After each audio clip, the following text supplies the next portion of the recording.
one can deny the hard circumstances we live, but truth be told, you're held, lending us a hand to continue. Today is Thursday, the 15th of May 2025.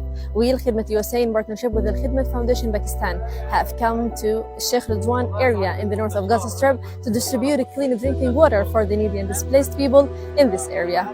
Remember, the Prophet Muhammad, peace be upon him, said, "Do not disdain a good deed, no matter how small it may seem to others." May this reduce and minimize the suffering the Gazans face. Thanks for your unlimited support.